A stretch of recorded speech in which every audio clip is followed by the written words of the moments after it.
जय भीम. मंगळवार दिनांक 29 जुलै 2025. सम्राट वाचनमध्ये हा पहिला लेख आहे. लेखाचं शीर्षक आहे India in search of a nation, म्हणजे भारत राष्ट्र होण्यामागील अडथळ्याचा धांडोळा. त्याचे लेखक आहेत doctor Suryanarayan Ransubhe. Doctor J.M. Waghmare हे एक विचारवंत म्हणून महाराष्ट्राला आणि काही प्रमाणात महाराष्ट्र बाहेर ही परिचित आहेत. साहित्य, संस्कृती, लोकशाही, संविधान परिवर्तन, दलित साहित्य, शाहू महाराज, महात्मा फुले, डॉक्टर बाबासाहेब आंबेडकर आदींशी संबंधित त्यांची 70हून अधिक पुस्तके प्रकाशित झाली आहेत. त्यांची जवळपास सर्वच पुस्तके मी वाचलेली आहेत.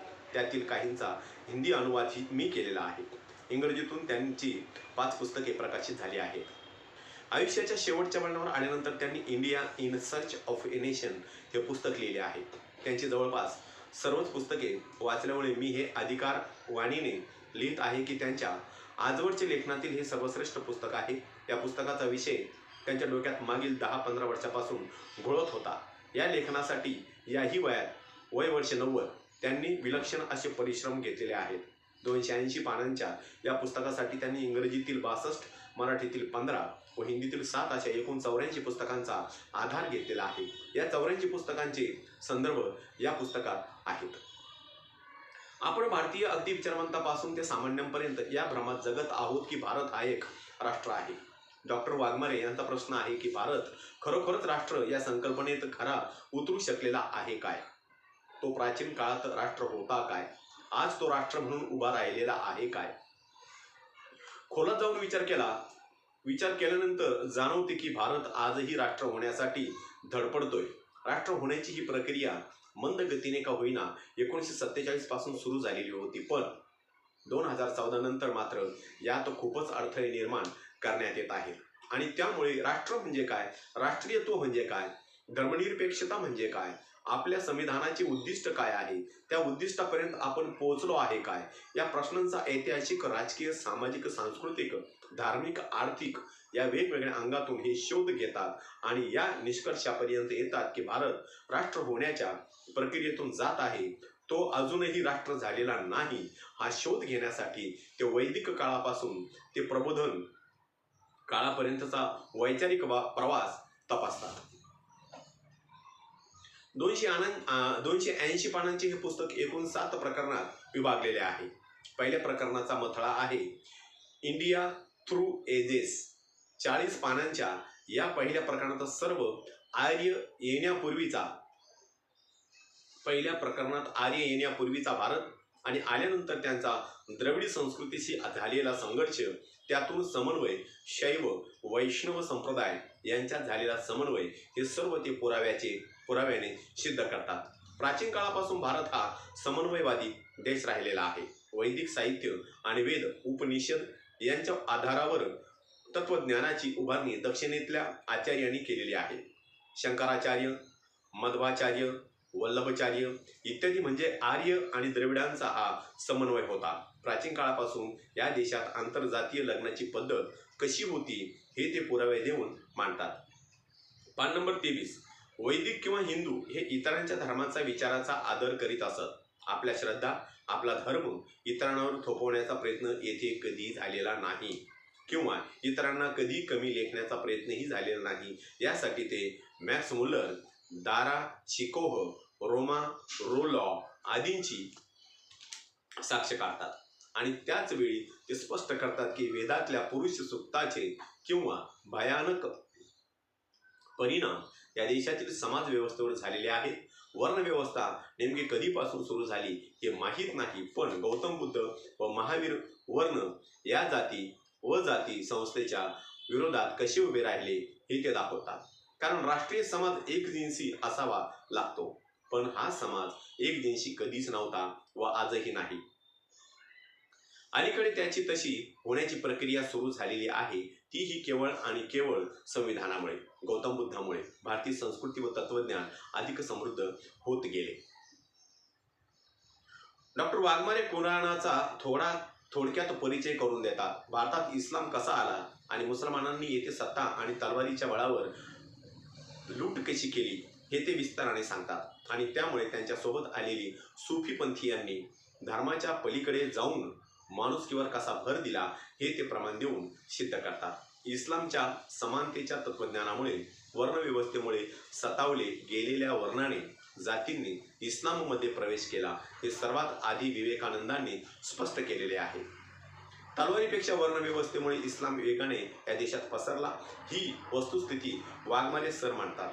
त्यानंतर शीख धर्माचा उदय, ख्रिश्चन धर्माचा या देशात प्रवेश वगैरे तपशील ते देतात. हे सर्व देण्याचे कारण म्हणजे या सर्वांना पचवत हा देश कसा आकार घेत गेला हे त्यांना स्पष्ट करायचे आहे. ब्रिटिशांच्या काळातच येथे पुनर्जागरण सुरू झाले. मनुष्यास केंद्रस्थानी ठेवून विचार करण्याची प्रक्रिया पहिल्यांदा येथे सुरू झाली. ती ब्रिटिश आल्यानंतर. इंग्रजी शिक्षणानंतर केवळ इंग्रजी भाषेमुळं येथील विचारवंत संवाद सुरू झाला. या देशातील विचारवंतांनी या देशाच्या समाज व्यवस्थेबद्दल, वर्णव्यवस्थेबद्दल, स्त्रियांच्या अवस्थेबद्दल विचार करू लागले. समाज सुधारण्याचे अनेक प्रयत्न सुरू झाले. उत्तरेत आर्य समाजाने, बंगालमध्ये ब्राह्मण समाजाने व महाराष्ट्रात सत्यशोधक समाजाने हे कार्य सुरू केले. ब्रिटिशांची सत्ता येथे आली म्हणून आधुनिक राष्ट्रांची कल्पना देखील येथे आली. डॉक्टर बाबासाहेब आंबेडकरांनी फार पूर्वी हे स्पष्ट केले होते की हा देश सांस्कृतिकदृष्ट्या प्राचीन काळापासून एक आहे, पण सामाजिक व राजकीय दृष्ट्या हा देश कधीही राष्ट्र नव्हता. यास राष्ट्र करण्याचा प्रयत्न स्वातंत्र्य आंदोलनापासून काँग्रेस स्थापनेनंतर सुरू होतो. काँग्रेसची स्थापना कोणत्याही एका धर्मावलंबियाकडून जातीकडून झालेली नाही. काँग्रेसची निर्मितीच मुळी धर्मनिरपेक्षतेतून झालेली आहे. तिच्या संस्थापकात पारशी, ब्रिटिश, हिंदू, मुस्लिम होते, आर्य होते, द्रविड होते. त्यामुळे सुरुवातीपासूनच काँग्रेस जाती धर्माच्या पलीकडे जाऊन या देशाकडे पाहत होती. दुसऱ्या प्रकरणाचा मथळा आहे भारत, राष्ट्रीयत्व, राष्ट्रवाद आणि राष्ट्र अर्थात नॅशनॅलिटी, नॅशनॅलिझम एंड नेशन. या प्रकरणाच्या आरंभीचे ते स्पष्ट करतात की जगात राष्ट्र नावाच्या संकल्पनेचा जन्म 18व्या शतकात युरोपमध्ये झाला. 557 हा काळ युरोपातील नवजागरणाचा होता. याआधी राज्याची संकल्पना होती व राज्य अस्तित्वात होती. राज्याची निर्मिती संरक्षणाच्या गरजेमुळे झाली तर राष्ट्राची निर्मिती ही राष्ट्रप्रेमातून झाली. 557 भारतीय संदर्भात राष्ट्र ही संकल्पना खूप प्राचीन अशी आहे हे ते स्पष्ट करतात. आधुनिक राष्ट्रवादाची संकल्पना जरी आम्ही ब्रिटिश आल्यानंतर सुरू झालेल्या नवजागरण काळात स्वीकारलेली असली तरी या देशात ही संकल्पना फार वर्षापासून अस्तित्वात होती. याचा पुरावा म्हणून ते अथर्व वेदातील भूमी सुत्ताचा संदर्भ देतात. त्यांच्या 63 श्लोकाचा ते आधार घेतात. या सुत्तात राष्ट्राच्या प्रशासनासंबंधी, सत्तेसंबंधी सूचना दिलेल्या आहेत. राष्ट्र धर्माधारित असावे आणि धर्म म्हणजे काय? धर्म म्हणजे सत्य आणि चांगुलपणा. राष्ट्र म्हणजे धर्मराज्य. धर्म म्हणजे सर्वांना न्याय देणारी संस्था. धर्म संकुचित वृत्तीचा नसावा. पान 59. भूमी, लोक आणि संस्कृती, लँड, पीपल अँड कल्चर हे 3 महत्त्वाचे आणि अंतर्गत असे राष्ट्राचे 3 अंग. भूमी सुप्त हे धर्मनिरपेक्ष राज्य राष्ट्राची संकल्पना मांडते. वैश्विक बंधुभावाची ती भाषा करते. त्यामुळे डॉक्टर वाघमारे असा निष्कर्ष काढतात की भारत प्राचीन काळापासून वांशिक वैविध्य, धार्मिक वैविध्य, भाषिक वैविध्य आणि सांस्कृतिक वैविध्य असलेला देश आहे. हजारो प्रवाह एकमेकात मिसळून दे आणि पुढे जाऊ दे. भूमी सुप्त याचा अर्थ काय होतो असे ते विचारतात. पान नंबर 60. त्यानंतर ते प्राचीन काळापासून ते काँग्रेसच्या स्थापनेपर्यंतचा इतिहास सूत्र रूपात मांडतात. यात सम्राट अशोक, मौर्य साम्राज्य, पुष्यमित्र यांचे डावपेच, चातुर्वर्ण्याची पुन्हा स्थापना, भक्ती आंदोलन, छत्रपती शिवाजी महाराज, ब्रिटिश काळ या संपूर्ण कालखंडात या राष्ट्राची निर्मिती कशी होत होती हे ते स्पष्ट करतात.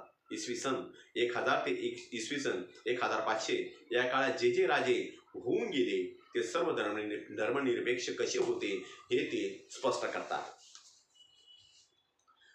तिसऱ्या प्रकरणाचा संबंध स्वातंत्र्य आंदोलनाशी आणि त्या आंदोलनात राष्ट्रवाद कसा आकार घेत गेला हे ते स्पष्ट करतात. स्वातंत्र्य आंदोलनाचे सर्वात मोठे वैशिष्ट्य म्हणजे या आंदोलनाने या देशातील सर्व प्रकारच्या नागरिकात राष्ट्रभक्तीचे बीज रोवले. जसे धर्मात श्रद्धेला स्थान असते तसे राजकीय जीवनात राष्ट्रभक्तीला अनन्यसाधारण महत्त्व असते. भारतीय राष्ट्रवाद त्यांच्या जन्मापासून धर्मनिरपेक्ष राहिलेला आहे. हा राष्ट्रवाद धर्म, जात, रंग, संप्रदाय किंवा एक संस्कृती यातून आकार घेत नाही. पान नंबर 86, भारत आहे तरी काय यास ते नेहरूंच्या एका भाषणाआधारे सांगतात. स्वातंत्र्य संग्रामात आरंभीचे जे शिलेदार होते त्यांचा राष्ट्रविषयक दृष्टिकोन देखील ते सादर करतात. महादेव गोविंद रानडे यांचा राष्ट्रवाद क्रांतिकारी नव्हता, तर तो उत्क्रांतीवादी होता. पान नंबर 89. या प्रकरणात रानडे, टिळक, गोखले, दादाभाई नौरोजी, अरविंद घोष यांचे राष्ट्रसंबंधीचे विचार ते स्पष्ट करतात. टिळक यांचा जहाल पंथ यानंतर सांप्रदायिकतेकडे, समाज सुधारणांच्या विरोधाकडे कसा गेला ते हे स्पष्ट करतात. आजचा भारतीय राष्ट्रवाद त्रिआयामी आहे अशी त्यांची मांडणी आहे. सांस्कृतिक, आध्यात्मिक व राजकीय हेच भारतीय राष्ट्रवादाचे वैशिष्ट्य आहे. आजपर्यंतच्या माझ्या वाचनात अरविंद घोष यांच्या राष्ट्रवादासंबंधीचे चिंतन कोठेच आलेले नव्हते. पहिल्यांदा डॉक्टर वाघमारेजींनी अरविंद घोष यांची राष्ट्रवादासंबंधीची मांडणी आणि त्यांचे वैचारिक मोठेपण स्पष्ट केलेले आहे. गांधीजींचा राष्ट्रवाद मानवतावादावर आधारलेला आहे. गांधीजीचे मोठेपण, संक्षिप्तपण ठोस शब्दात ते मांडतात. स्वातंत्र्य आंदोलन ज्या मूल्यांच्या अंतर्गत सुरू झालेले होते ते मूल्ये सार्वजनिक व सार्वकालिक अशीच आहेत. याच मूल्यांच्या आधारावर स्वातंत्र्य सैनिकांना या देशाची उभारणी करायची होती. यातूनच राष्ट्राची निर्मिती होणार होती. ही मूल्ये वसाहतवाद विरोधी, सर्व धर्मांचा, संप्रदायांचा सन्मान करणारी, पण धर्म व संप्रदायांना सार्वजनिक जीवनात हस्तक्षेप करून न देणारी आहे. राष्ट्रवादाचा युरोपीय आधार हा एक भाषा, एक धर्म, एक वंश व सलग भूभाग हा होता व आहे. पण भारताला मात्र ही धारणा लागू होत नाही. कारण भारताच्या राष्ट्रनिर्मिती प्रक्रियेच्या आणि उभारणीच्या वाटचालीत सर्व धर्म समभाव, इहेवादी समाज परिवर्तन, मूलभूत मानवी हक्क, सामाजिक न्याय, आर्थिक समता, मत स्वातंत्र्य या घटकांचा विचार आणि प्रभाव आहे. हे विसरून चालणार नाही याची आठवण ते करून देतात. द्विराष्ट्रवादाचा सिद्धांत आणि भारताची फाळणी हे या पुस्तकाचे चौथे प्रकरण आहे. भारतीय राष्ट्र निर्मितीत अडथळे आणणारा सर्वात घातक असा द्विराष्ट्रवादाचा सिद्धांत आहे आणि हा सिद्धांत पहिल्यांदा विदा सावरकरांनी मांडला आणि याच सिद्धांताच्या आधारावर जिन्नांनी पाकिस्तानची मागणी केली. ही वस्तुस्थिती ते स्पष्ट करतात. या प्रकरणात भारतीय राष्ट्रवादाची पिछेहाट कशी होत गेली आणि त्यासाठी कोणते घटक, कोणता संस्था आणि कोणती विचारसरणी जबाबदार होती यास अगदी तटस्थपणे एका अभ्यासकाच्या नजरेतून ते मांडतात. फाळणीसाठी जे अनेक घटक जबाबदार आहेत त्यात जिना प्रथम क्रमांकावर व नंतर ब्रिटिशांची धोरणे द्वितीय क्रमांकावर आहेत. त्याच वेळी विदा सावरकर, हिंदू महासभा आणि RSSची विचारसरणी देखील यासाठी कशी जबाबदार आहे हे ते पुरावे देऊन स्पष्ट करतात. फाळणीच्या अनुभवाने हा देश राष्ट्रनिर्मितीत अपयशी कसा ठरत गेला हे ते स्पष्ट करतात. जेव्हा नागरिकात परस्पराबद्दल सर्व बंधुभाव असतो, एकमेकांबद्दल विश्वास असतो, सहकार्याची भावना असते व समानतेची वागणूक असते तेव्हाच राष्ट्राची निर्मिती होत असते. जिन्नांनी मुसलमानांच्या मनात हिंदूबद्दलचा विष पेरण्याचा उद्योग सुरू केलेला होता आणि तेच काम सावरकर, हिंदू महासभा आणि RSS मुसलमानांबद्दल हिंदूंच्या मनात विष पेरण्याचे काम करीत होते. आजही हेच काम ते करीत आहेत. त्याशिवाय सरसंघ सरचालक हे कसे पुरुष सूक्ताला आदर्श मानायचे, या सूक्ताचे कट्टर समर्थन कसे करीत होते यास देखील ते स्पष्ट करतात. यातून बहुजन हिंदुत्व सर्वांबद्दल कटुता निर्माण होणे शक्य होते. या प्रकरणाचे वैशिष्ट्य म्हणजे जिनांच्या जीवनाची वाटचाल कशी झाली. पूर्णपणे धर्मनिरपेक्ष असणारे व गोखलेंना आपले गुरु मानणारे जिना 1937 नंतर किती भयंकर सांप्रदायिक होऊन जातात याची मांडणी विस्ताराने येथे करण्यात आलेली आहे. सर सय्यद अहमद पासून जिनापर्यंत मुस्लिम नेतृत्वाच्या विचारसरणीत कसा बदल होत गेला याचे सादर विवेचन येथे आहे. या फाळणीच्या निर्णयात गांधीजी कोठेच नाहीत, कारण फाळणी मान्य करण्याच्या निर्णय प्रक्रियेत त्यांचा सहभाग नव्हता किंवा त्यांना जाणून बुजून डावलून हा निर्णय घेण्यात आला। या वास्तविकतेस ते पुरावे देऊन स्पष्ट करतात। त्या काळची एकूणच राजकीय सामाजिक स्थिती अशी होती की फाळणीशिवाय दुसरा कोणताच पर्याय त्या काळात नेतृत्वासमोर नव्हता। आज ज्या शब्दामुळे प्रचंड गोंधळ सुरू आहे व संविधानातून हा शब्द काढून टाकण्याचा हालचाली सुरू आहे, त्या शब्दासंबंधी विस्ताराने विवेचन पुस्तकाच्या 5व्या प्रकरणात वाचवयास मिळते। तो शब्द आहे धर्मनिरपेक्षता। धर्मनिरपेक्ष राज्याची निर्मिती असा या प्रकरणाचा मथळा आहे। वाघमारेजी हे स्पष्ट करतात की धर्मनिरपेक्षता म्हणजे नास्तिकता नव्हे, धर्मनिरपेक्षता म्हणजे धर्माचे उच्चाटन नव्हे, तर धर्मनिरपेक्षता म्हणजे धर्माचा हस्तक्षेप सत्तेत राजकारणात नसणे, सत्तेत धर्माचे नियंत्रण नसणे, प्रत्येकाला धार्मिक स्वातंत्र्य असणे। धर्म हा वैयक्तिक श्रद्धेचा विषय राहिलेला आहे। राष्ट्रातील प्रत्येक नागरिक आपल्या घरात विशिष्ट धर्माचा, जातीचा, संप्रदायाचा असतो, पण घराच्या उंबरठ्याबाहेर आला की तो फक्त आणि फक्त भारतीय असावा अशी यात अपेक्षा असते। धर्म हे सार्वजनिक प्रदर्शनाची वस्तू नसावी। धर्मनिरपेक्ष राष्ट्राची नागरिकाकडून व सत्तेकडून एवढीच अपेक्षा असते। या देशाच्या संविधानाचा मूळ गाभा हा धर्मनिरपेक्ष ठेवण्यात आलेला आहे। पान नंबर 166 संविधानाची ही जी उद्देशिका प्रियंबल आहे त्यात देखील धर्मनिरपेक्षतेचे दर्शन होते। न्याय, स्वातंत्र्य, समानता आणि बंधुभाव या मूल्यांच्या आधारावर संविधान आधारलेले आहे।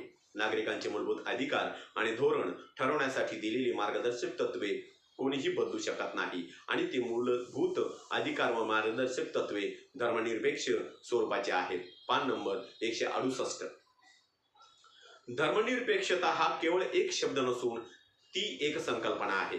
पान नंबर 171 आणि भारताच्या संदर्भात धर्मनिरपेक्षतेची संकल्पना प्राचीन काळापासून आहे। धर्मनिरपेक्षता हा शब्द मूळ भारतीय संविधानात कोठे दिसून येत नाही, नंतर त्यात जोडण्यात आलेले आहे असे विरोधकाचे म्हणणे आहे। संविधान सभेत ज्यावेळी हा शब्द घालण्यात यावा असा आग्रह झाला त्यावर डॉक्टर बाबासाहेब आंबेडकर म्हणाले होते की संपूर्ण संविधानाचे स्वरूपच धर्मनिरपेक्ष आहे, त्यामुळे या शब्दाच्या वेगळ्या उल्लेखाची गरज काय। अगदी हीच बाब डॉक्टर वाघमारे पुराव्यासहित स्पष्ट करतात। संविधानातील कलम 14, 15, 16, 17, 18, 25, 26, 27, 28 हे पूर्णपणे धर्मनिरपेक्ष स्वरूपाचे आहेत। पान नंबर 182 6व्या प्रकरणाचा मथळा धर्मनिरपेक्ष राष्ट्राच्या निर्मितीची प्रक्रिया असा आहे। या प्रक्रियेत अडथळे कोण व कसे आणत आहेत हे ते स्पष्ट करतात। सुरुवातीला ते स्पष्ट करतात की राष्ट्रवादाची मानसिकता 70 वर्षानंतर देखील तयार होऊ शकलेली नाही, कारण हा देश हजारो जातीत, वेगवेगळ्या धर्मात, पंथात आणि विविध भाषांमध्ये विभागला गेलेला आहे। पान नंबर 195 संविधान जरी धर्मनिरपेक्ष असले तरी आपला प्रवास मात्र त्या दिशेने सुरू झालेला नाही असे म्हणण्यापेक्षा असा प्रवास सुरू झालेला होता, पण 2014 नंतर तो खंडित झालेला आहे ही वस्तुस्थिती आहे। या देशातील फार मोठ्या वर्गात मासेस अजूनही लोकशाहीची मूल्ये रुजलेली नाहीत। लोकशाही ही धर्मनिरपेक्ष असते, त्यामुळे धर्मनिरपेक्ष मूल्ये देखील या समाजात रुजलेली नाहीत। पान नंबर 196 संविधान धर्म, जात, पंथ, लिंग या आधारावर या देशातील नागरिकात मतभेद करीत नाही, कायदेही करीत नाहीत। प्रत्यक्ष आचरणात या देशातील अशिक्षितापासून ते शिक्षितापर्यंतची मंडळी मात्र असा भेदभाव व्यवहारात करीत असतात। याच प्रकरणात वाघमारेजी हिंदू या शब्दाचा मागोवा घेतात। हिंदू कोणास म्हणावे यासंबंधी सावरकरांचे विचार ते उद्धृत करतात। सावरकर व गोळवलकर हे मुस्लिमांचे कट्टर विरोधक होते, त्यांचा ते द्वेषच करीत होते। त्यांचे अनुयायी आज देखील हेच करीत आहेत। ऋग्वेदातील पुरुष सूक्तावर गोळवलकर गुरुजींचा पूर्ण विश्वास होता। पान नंबर 205 त्यामुळे हे सरसंघचालक असमानता, अन्याय आणि शोषणाचे समर्थक होते। पान 206 त्यांचे हिंदुत्व हे चातुर्वर्ण्यावर आधारित होते व आहे आणि त्यावर RSSची पूर्ण श्रद्धा आहे। ते सामाजिक ऐक्याचे समर्थन करत होते, पण समानतेवर विश्वास न ठेवता। पान नंबर 206 या प्रकरणात डॉक्टर वाघमारे संघाचे अंतरंग व स्वरूप उघडकीस काढतात. सावरकर याच्या उलट जाती व्यवस्थेचे कठोर टीकाकार होते. त्याचे सामाजिक विचार खूपच वास्तविक व वैज्ञानिक स्वरूपाचे होते. ते गायीस पवित्र प्राणी मानत नव्हते. संघाने सावरकरांच्या सामाजिक समतेच्या विचारांना कधीच स्वीकारले नाही. त्यांच्याकडून त्यांनी मुस्लिमद्वेष व हिंदू राष्ट्र या दोन कल्पना मात्र स्वीकारल्या. आज या देशावर भाजपची सत्ता आहे, पण भाजपचा वैचारिक आधार ही संघ विचारसरणी आहे, जी भारताला राष्ट्रकारणाच्या मार्गातील सर्वात मोठा अडथळा आहे. नंतर वाघमारेजी बाबरी मस्जिद प्रकरणाचा आढावा घेतात. लिव्हर हँड समितीने ज्या शिफारशी केलेल्या आहेत त्यास ते नोंदवतात. पान नंबर 217. खुशवंत सिंग या प्रख्यात इंग्रजी लेखकाने गोळवलकर गुरुजीची एक मुलाखत घेतलेली आहे. त्याची उत्तरे ऐकून खुशवंत सिंग या निष्कर्षाला येतात की गुरुजींचे विचार हिटलरच्या विचारसरणीप्रमाणे आहेत, अर्थात वंश श्रेष्ठत्व व इतर धर्मीयांचे सिरकान. पान नंबर 223. आज हा देश राष्ट्र होण्याच्या मार्गापासून दूर जात आहे, कारण या देशातील उच्चवर्णीय आजही आपण इतरांपेक्षा श्रेष्ठ आहोत हा भ्रम घेऊन जगत आहेत. 2014ला घेतलेल्या एका सर्वेक्षणावरून ही बाब स्पष्ट होते की आजही या देशातील बहुसंख्याक यांच्या मनात अस्पृश्यतेची भावना घर करून आहे. या देशातील प्रत्येक चौथा माणूस हा अस्पृश्यता पाळतो. जातीनुसार श्रेष्ठ कनिष्ठत्व अस्पृश्यता पाळणाऱ्यांची किंवा तिच्या अस्तित्वास मान्य करणाऱ्यांची सरासरी अशी आहे: ब्राह्मण 50%, ब्राह्मणेतर सवर्ण 24%, ओबीसी 33%, दलित जाती 22%, आदिवासी 23%, शीख 18%, मुसलमान 18%, ख्रिश्चन 5% आणि जैन 35%. प्रांतानिहाय ही सरासरी याप्रमाणे आहे: मध्य प्रदेश 53%, हिमाचल प्रदेश 50%, छत्तीसगड 48%, राजस्थान आणि बिहार 47%, उत्तर प्रदेश 43%, उत्तराखंड 40%, केरळ 2%, महाराष्ट्र 4%, आंध्र 10%, उत्तर पूर्व राज्ये 7%. पान 237 ते पान 238 या देशातील इतर नागरिकांबद्दल जर अशी दुराव्याची स्थिती असेल तर भारत कसा काय आहे, केव्हा राष्ट्र होईल, यात जात आणि अस्पृश्यते संबंधी विचार हे राष्ट्र होण्याच्या प्रक्रियेतील सर्वात मोठी अडचण आहेत. शेवटच्या प्रकरणाचा मळथळा आहे यापुढील मार्ग. हा देश राष्ट्र होण्याच्या प्रक्रियेतील वेगवेगळ्या प्रकारच्या अडथळ्याचा शोध लेखकाने मागील प्रकरणात घेतलेला आहे. या शेवटच्या प्रकरणात ते अलीकडे काही भाबडी मंडळी व भाजपसारखे राजकीय पक्ष या देशात हिंदू राष्ट्र करण्याचे स्वप्न पाहत आहेत. या देशात हिंदू राष्ट्र करण्याचा जर प्रयत्न झाला तर या देशाचे अनेक तुकडे होतील. हा देश आज ज्या स्वरूपात आहे त्या स्वरूपात राहणार नाही याची कल्पना संविधान सभेस व डॉक्टर बाबासाहेब आंबेडकरांना होती. म्हणून तर त्यांनी या देशात धर्मनिरपेक्ष स्वरूप देण्याचा प्रयत्न संविधानाद्वारे केलेला आहे.